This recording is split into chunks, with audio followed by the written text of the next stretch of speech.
Searches are continuing on the farm of Mike Gaine near Kenmare as Gardaí continue their murder investigation.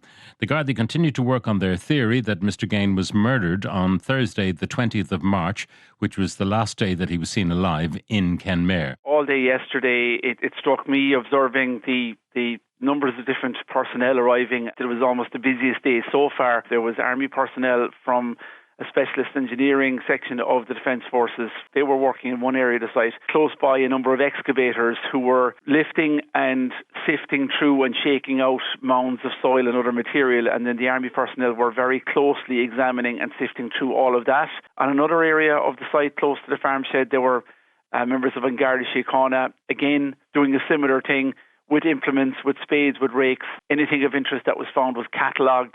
So a lot of intense and precise work was going on. The whole concentration, I suppose, has been from Friday in relation to the discovery of human remains.